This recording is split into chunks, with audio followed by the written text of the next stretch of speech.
So who got better in the Southeast Division? Who got worse? Let's take a look at that division's off-season recap. Michael Bolton. Thanks, Josh. It's Michael Bolton here, and it's time for another episode of the Locked On Fantasy Basketball Podcast. Let's get to it. Let's get to it, indeed. You are Locked On Fantasy, your daily NBA fantasy podcast. Part of the Locked On Podcast Network. Your team every day. Hello and welcome to the Locked On Fantasy Basketball Podcast, brought to you by Basketball Monster. My name is Josh Lloyd, and I am not the two-time All-Star guard that is working out for the Milwaukee Bucks. But I am the lead fantasy analyst at basketballmonster.com, and you can find me on Twitter as always at redrock_bball, on TikTok at redrock_bball, and on Instagram at Locked On Fantasy Basketball. Today's episode is brought to you by Game Time. Download the Game Time app, create an account, and use the code Locked On NBA for $20 off your first purchase. Thank you also for making Locked On Fantasy Basketball your first listen every day. We are free, and we're available on all platforms. I want to double bang you. So why don't you double bang me back? Thumb it up, leave your comments, audio, video, all of that stuff is great in terms of helping out the show. So you would know what this show is because you saw one earlier today. It's a recap of the off-season for the Southeast Division. I tried to find a division, or to do the early divisions where I could look at all teams and go, yeah, they probably won't make a move, but it doesn't exist. There's one team in every division where I go, yeah, maybe they do this. And for this division, it's the Wizards. The other teams can always come out of the blue and do some things, but there's so many weird things sort of hanging out there in the NBA at the moment. The Wizards have got sort of multiple irons in the fire, so to speak, about moves that they could make which would change the off-season trajectory and the way that the rotation goes. And that's going to be a common theme through all of these things, unless something breaks in the next day or two. We've got a lot of teams, six teams, I think, that are sort of sitting there with an uncertainty around the exact moves that they're going to make heading into this upcoming NBA season. That's okay, though. We'll do what we can, and then, like I mentioned in the last show, we'll cover it when we get into more team-specific stuff over the next 2 months. Let's talk about this Southeast Division. That is the division that holds both the number 1 and the number 2 overall picks in the draft. So some young talent, and the number 6 pick as well. Some young talent coming into this division. Let's start with that team that did have the number 1 overall pick. That is, of course, the Atlanta Hawks. Let's take a look at how their offseason looked. So in the draft, of course, they had pick number 1, Zachary Ricochet, comes in number 43. I was too worried about trying to pronounce the guy's name correctly that I couldn't even say the number correctly. Pick 43, Nikola Jurisic. There you go. I think that's correct. I hope that's correct. And if it's not, I will continue to be better. But unfortunately, I won't be saying Jurisic's name very much during this off-season because he suffered a foot fracture. We don't have a full timeline on his return. He threw down a gigantic dunk in Summer League at Jurisic, but a foot fracture is a long-term thing. 4 months, 3 months, 6 months. Could it wipe out his rookie season? Maybe, but maybe not. We saw Ben Simmons suffer a foot fracture. It cost him a whole year. We saw Jaren Jackson have a foot fracture. He was able to return. Kevin Durant suffered a foot fracture, cost him about 4 months. It just depends. So I need more information, but it's going to be a significant absence, I would say, here for Jurisic, and it won't give me many opportunities to practice pronouncing his name. In terms of this team, now you'll look at this squad, this Hawks team, and you'll say, Josh, they definitely got worse, and they're going to tank, and it's going to be bad. I don't agree. I would say if we had to, I'm using 3 gradations, better, neutral, or worse. If I wanted to add in 7 gradations or whatever, I would say on the worst side of neutral without any question. Right? They are on the worst side of neutral. But I don't think it's that much of a change that makes me say this team is worse. Because remember, they do not have their draft picks. They are not tanking. If they trade Trae Young away, they do not get the benefit of a top pick of a Cooper Flag, a Cam Boozer, whoever it is over the next 2 years. They do not have that benefit. So I don't think that they are going to be as bad as you think they are, or I don't think they are trying to be as bad as you think they are trying to be, because they are not, because it makes no sense for them to do that. So what they did, obviously with the big move of trading away DeJounte Murray in himself as the best player that came or went on this squad without really any question. But the reason they wanted to move away from DeJounte Murray is twofold. A, dickhead. B, it just didn't work on the court. the chemistry, the rotations, it didn't work. So even though Murray might be the better player, sometimes removing a player that's a bad fit or creates locker room problems makes the team better. What's the phrase? Addition by subtraction. Back to Zachary Ricochet. I thought he was okay at Summer League. He's not the sort of player that dominates a Summer League scenario, which is a little bit of a problem as a number 1 overall pick. He was good at times. He goes missing at times, and I think that's going to be the big problem for him this season. I would guess that he starts for the Hawks, but not necessarily. Yeah, actually, necessarily. But will he be a draftable player? Sure, in round 12. But otherwise, I don't foresee big numbers for Ricochet for this upcoming season. So why do they think they're neutral? Well, bringing in Ricochet, as much as we don't love him as a traditional number 1 overall pick value player, he's solid. He's going to be a solid rotation, solid starter. Not as a rookie, he'll be bad. Most rookies are. But in his career, maybe he pushes to be a number 3 or a number 2 on a good team. That's possible. So that's a benefit. So what else happened? They bring in Larry Nance, and they might move him on. They bring in Dyson Daniels, Cody Zeller, EJ Liddell, and Keaton Wallace on a 2-way, who was playing in their Summer League team. He's the brother of Cason Wallace from the Oklahoma City Thunder. They lose DeJounte Murray, Sadiq Bey, Adrian Griffin Jr., Wes Matthews, Trent Forrest, and Dylan Windler. Bey is gone. He was bad. He wasn't going to play this season anyway, so that's not actually an issue. Yes, losing Murray hurts, but like I said, if this means more minutes for Bufkin, more minutes for Bogdanovic, Larry Nance is a very good player who always impacts winning. And maybe that the alchemy of a Dyson Daniels next to Trae Young actually produces better results than DeJounte Murray there. Now, they're in a situation where when Trae's not there, their offensive engineness is not really as good as it was. But adding Ricochet, Nance, Daniels, I think makes them at least neutral from losing DeJounte Murray. If Nance moves on or they make any sort of moves with Clint Capella, we will see. Yeah, what anything else happens there and how that affects things. But at the moment, Nance, Daniels in. Liddell had a big game in Summer League. Zeller, don't know. Not sure he even makes the final roster. Who knows? But I think these guys in versus the guys out, including the Ricochet draft pick, makes them relatively neutral, which I think is their aim. They want to be better. Maybe they take a neutral season and then look to push further next season. I don't know. But I don't think it's as much of a teardown as some may think because of the unique issues that I described, that they don't have their draft pick. So if they're bad, they're giving the Spurs pick number 1, which is not what you want to do when the Spurs have Victor Wembanyama. Today's episode is brought to you by the Game Time app. Game Time is an authorized ticket marketplace for Major League Baseball, which makes getting tickets faster and easier. And the prices on the Game Time app actually go down the closer that it gets to first pitch. I used it over in the States. Me and my son and my partner were all over there, and me and my son were going to a Padres game. And my partner's not a big sports person, but she went to the Dodgers game earlier that week, and she went, you know what? I think I actually want to go. She walked around the park, the stadium, and man, this looks sick. I want to go. So I've got to find a way to get a last-minute ticket here. Opened up the Game Time app, found the tickets, bang, ready to go.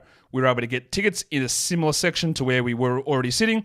It all worked out perfectly. Unfortunately, the Padres lost, but that's what it was.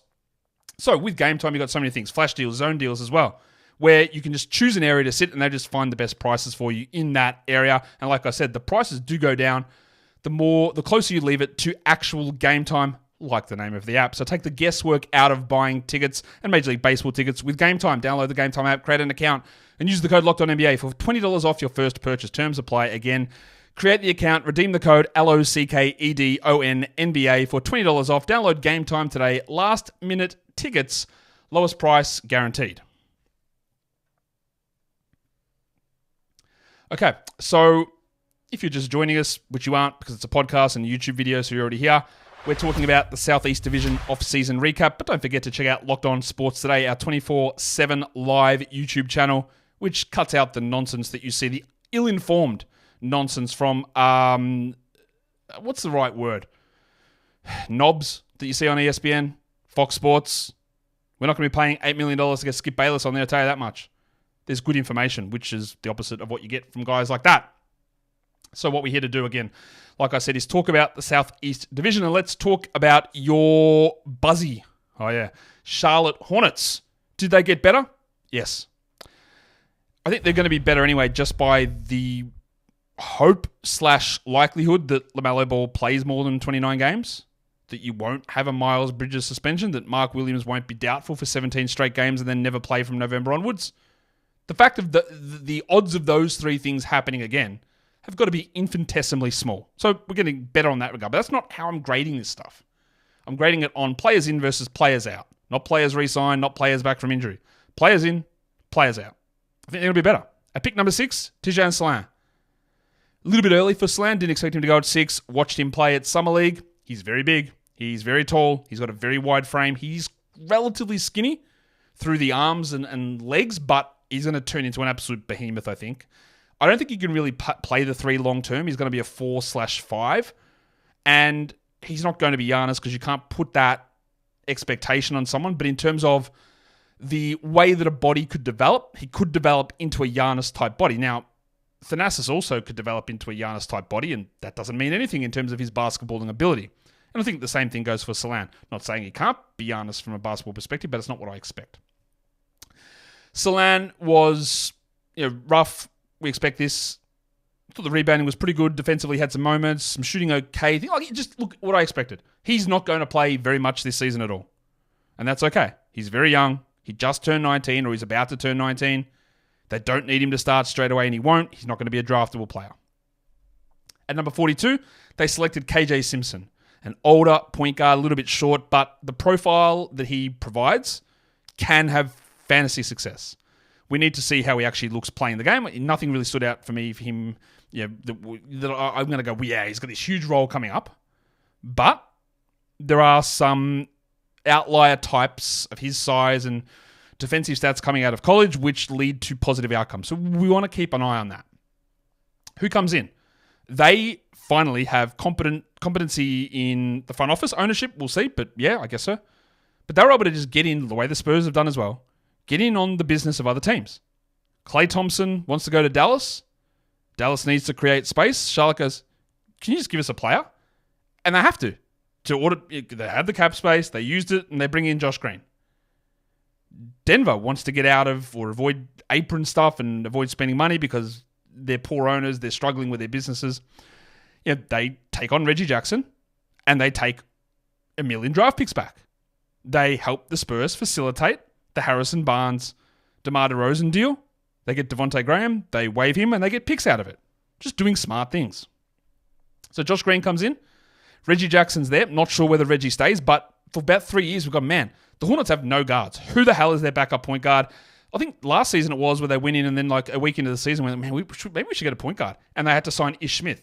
And Reggie Jackson's not very good, but having at least a backup point guard there is a start. And then they also brought in Taj Gibson. Again, getting a very, very good veteran who you hope doesn't need to play, but having veteran leadership where if he needs to go in and play, he can. If he doesn't, who cares? Smart moves. Who goes out? Well, they just cut bait on so many players.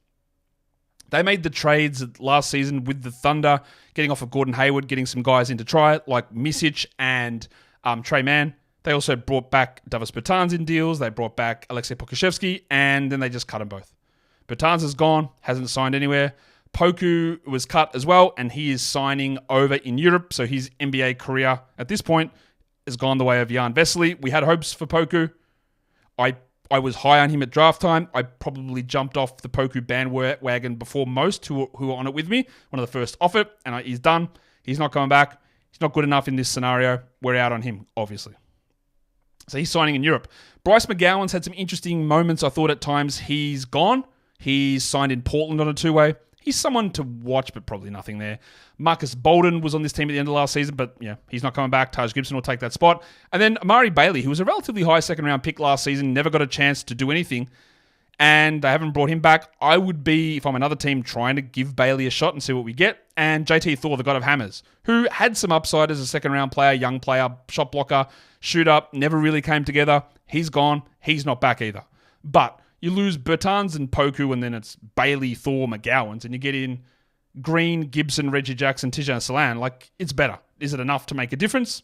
Well, go back to those guys that we hope are going to play, Ball and Williams in particular. This is a team that should be pushing, like, we saw so many teams have 10 plus 15 game winning increases or even decreases last season. I'm not saying the Hornets are going to do that, but it shouldn't be hard for them to go from what they win 21 games or something to 33. They are, I would say without any question, better. I would say Josh Green's got a real chance to start on this squad, given that the Terry Rozier spot was filled by like Trey Mann and Misic last season.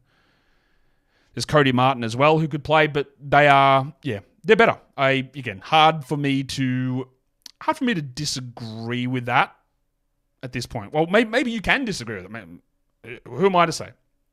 I don't think it's really disagreeable though.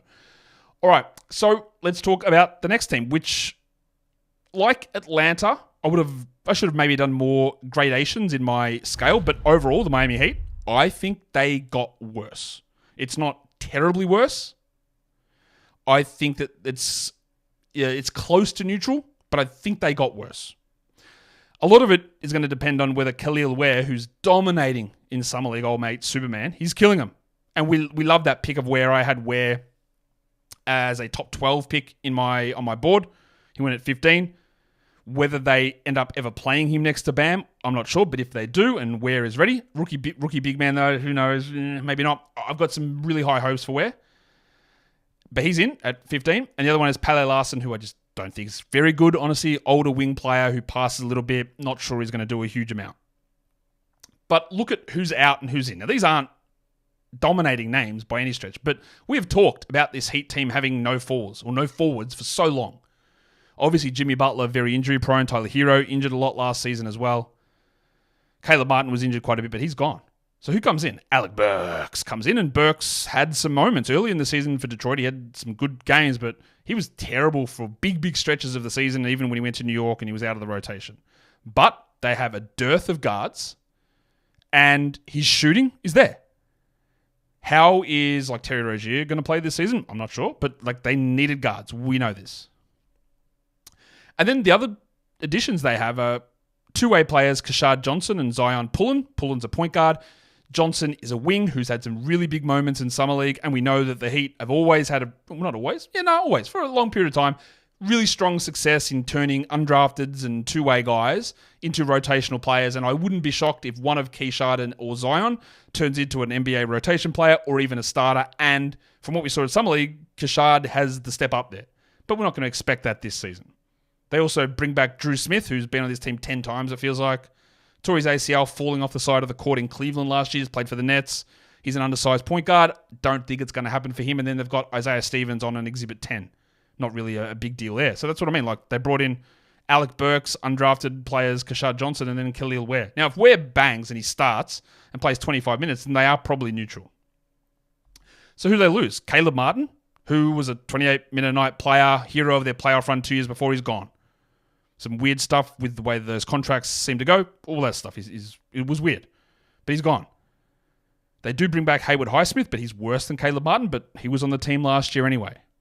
We're still trying to rely upon Jimmy Butler to stay healthy. Who knows? They lose Delon Wright, who, when pressed into action last season, was good. Now he goes to Milwaukee. Patty Mills is not back. He's not signed anywhere, so maybe he returns. Orlando Robinson, I thought, was pretty good last season, although in the end, they went back to Thomas Bryant, which is a questionable decision, and it's even more questionable they re-signed Bryant. Hopefully, Ware has that spot ahead of Bryant, and if they don't, the tank, yuck. But Robinson's on Houston's Summer League team at the moment, putting up really good numbers. Jamal Cain was snapped up by the Pelicans on a two-way.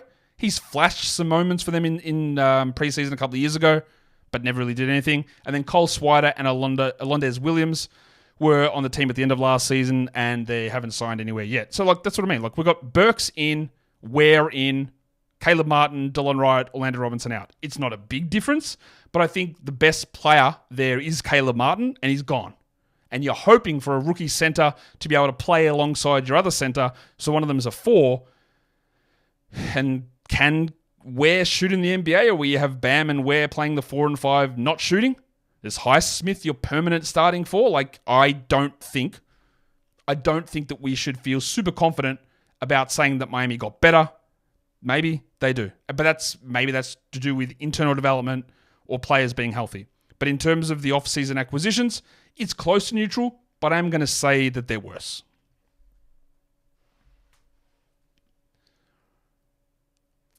Like I said, make sure you're checking out Locked On Sports Today, 24/7 live channel over on the old YouTube, which you're already here. After this show, I'll provide a link directly to that. Two more teams in the Southeast Division, and this team, again, hard for anyone, I think, to argue that the Orlando Magic got better. We'll play the song as much as I wish we could play the song. I want to hit the button so bad. I'm not going to, though. All right, so the Orlando Magic. Their draft, they only had one selection, and it was old mate Tristan Da Silva at number 18. I did not like this pick. Flat out, didn't like it. Da Silva putting up really good numbers at Summer League. And we'll talk about this when we do the Summer League recap. So he should. He's in a spot where he's going to start. He's older than a lot of these players, and he made the most of it. I don't see how he finds any sort of significant role in this team this season. He plays a similar position to Banchero and Wagner and John Isaac. So where does it fit in? I don't think he should play the two. I don't think Franz should play the two, but who knows? And he's just a middling, older prospect. But that's okay. Because the real splash was what they did in free agency. And that is bringing in the GOAT, Corey Joseph. Of course, I joke because I don't know how this bloke is in the Garrett Temple school of how are you still playing in the NBA because you've been bad for 5 years. But again, maybe like Garrett Temple, Corey Joseph is a ripping bloke. I do have a ripping bloke story, but I'll save it for another one of these shows. But getting KCP in here to upgrade the shooting guard position is just a gigantic W. Last season, they started with Jalen Suggs at the 2 and Markelle Fultz at the 1, and then they were playing Mr. Black at point guard with Suggs at the 2, and eventually they said, absolutely not. Suggs is our point guard. Gaz Harris comes in as the starting shooting guard. Well, now Gary Harris is a luxury reserve because KCP is a clear upgrade. Now, KCP, we can make the arguments that Jokic made him good, but he was good on the Lakers. He's been good in lots of spots where he's been. He's not a single-handedly change your team sort of player, but around other guys, and we know that the Magic's big issue has been shooting. Well, it's exactly what this man does. And they're an awesome defense already, and KCP is a good defender. Not as good as he was. He definitely has dropped, but the shooting is just amazing. It's a great fit. They spent their money. Maybe they could have done more. Don't know. But it's a really good fit. So who do they lose? Markelle Fultz is gone. There's no roster spot left for him. I don't know who's going to grab him, but I guess someone will. Joe Ingles went to the Bucks. Ingles was fine on that second unit. He's definitely not the player he used to be, but he was fine. That's a little bit of a loss, no doubt. Chuma Okeke, no one's picked him up. Kevon Harris, I don't know why I wrote Kevin. It's definitely Kevon. L from me. And Admiral Schofield, the naval legend, is also not back. So, look, we lose Fultz and Ingles and Okeke. We bring in Caldwell Pope, Joseph, and Da Silva. To me, it's really just like, is Caldwell Pope better than Fultz and Ingles? Yes. Internal development, whatever. Chet Howard's had some big summer league games. Mr. Black has had some good games, some bad games. But realistically, it's upgrading the shooting guard position and should make this team better. Could they push for home court first round playoffs? Well, it's got to be on the cards. They had a chance late last season to even snag the 2 seed. Didn't work for them, but they can be right there. This is a huge, huge offseason for the Orlando Magic, and we'll see where it goes. Now, is it enough to push them into title contention? Probably not. So, yeah. Is that a winning move? It's not really what I'm trying to talk about here. It's more about that they did what they needed to do. They got better without, again, really any argument. And we'll see where that leads them as they move forward. And having that player like KCP is just a massive W. The last team we look at, and maybe this is controversial as well in terms of how I grade their offseason, but it's unfinished. I think the Washington Wizards might have gotten better. It doesn't mean that they're good, but I think they might have gotten better. But a lot of this hinges on 2 things. Does Malcolm Brogdon stay on this team? And do they hang on to Corey Kispert / Kyle Kuzma? Because they could sell off those players and get picks and not good players back, and then their team gets worse, which would be clearly by design. But bringing in the guys that they brought in, I think has to make them better. Now, their name is still bandied about with a lot with Kuzma rumors. Brogdon's always going to be on the trade block. But the other one is Tyus Jones is not signed by anybody at the time of me recording this on the 17th of July. But the talk is he'll go to the Clippers, and then the combination of guys like Bones Highland, BJ Boston, Russell Westbrook somehow would come back, and then Westbrook would end up getting to Denver or whatever. But that would make them in a situation like, if Bones Highland comes, it makes this team full of just the worst combination of players you could find. Like you've got Kuzma and Poole. As much as I like Carrington and Highland and Sarr, it's like a terrible fit of players. But the way that it stands at the moment, I think they're better. At number 2, they drafted Alex Sarr. He's coming off the worst game you'll ever see in Summer League. 0 of 15 shooting. There is a lot of allegations of him being soft and wanting to play as a wing. And honestly, some of the stuff in Summer League offensively would suggest that, he's trying to play as a wing and not as a big man. And we know that he didn't want to work out for Atlanta because he didn't want to be a center, although I would suggest that playing in Atlanta when they've already got 2 centers there, you might not have done a lot of that anyway. So I'm not sure how much that added into the discussion, but maybe he does want to play the 4, which, of course, they have Kyle Kuzma there at the moment. So where the hell is Sarr going to play? Defensively, I've been impressed with him in Summer League. A lot of blocks, good presence, good timing, good positioning, but the shooting stuff, terrible. But I'm not writing him off. He is not the sort of player, much like the number 1 pick, Zachary Ricochet, who are set up to thrive in a Summer League environment. His teammate, Bub Carrington, is, and he has. He's looked awesome. Carrington was the best player on the court when Ricochet and Sarr matched up, without question. He's been great through the majority of Summer League that I've seen so far. At the moment, I'm not sure he's guaranteed to start. I think he will at some point. He might be worth a pick late in fantasy drafts, but at the moment, there is Poole, there is Brogdon, there is Bilal, there's Kuzma, there's Kispert, there's Sarr, there's Valanciunas. There's a lot of guys that probably have dibs ahead of him. That's why we just need to see if movement gets made. The other pick, Keyshawn George, very tall shooter, knows his role, stays in his lane, could be an upgrade over Kispert, almost definitely because Kispert's bad, but I don't think he's going to do anything this season. But that's an interesting decision from the Wizards to go more in on this draft when it's not considered as good and get 3 picks here. But then adding Brogdon, a solid, stable, veteran point guard who still showed he had some ability. Now, can he play more than 50 games? I don't know. They bring in Jonas Valanciunas on a really cheap contract. They didn't need a center, but he's better than Bagley. He's better than Holmes. He's better than Vukcevic. He's better than Sarr. I don't think he's going to play 30 minutes or anything like that, but he's an upgrade over what they were doing last season. And they bring in Sadiq Bey, who is bad, but he's not going to play this season. But also, if you want to compare him to Anthony Gill or Patrick Baldwin Jr., well, he's better than those players.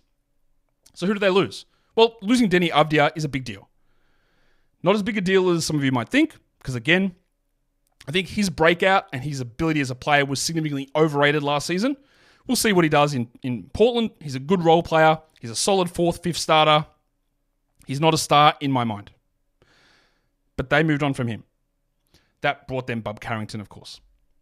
Tyus Jones, no home yet, but still might bring them something back in a sign and trade. Anthony Gill, who cares? Jules Bernard, 20,000 league legend. And Landry Shamet, who had the non-guarantee, or I think it was a non-guarantee. He got waived. He hasn't signed anywhere. He's also quite bad. So in the end, they bring in Brogdon, Valanciunas, Bey, Sarr, Carrington, George, and lose Avdia and Jones. To me, that's a clear W. But again, they could move on from Brogdon. They could move on from Kuzma. They could move on from Kispert and get nothing back, and that brings them to being neutral or worse, which would very clearly, of course, be a deliberate maneuver. And that is the Southeast Division.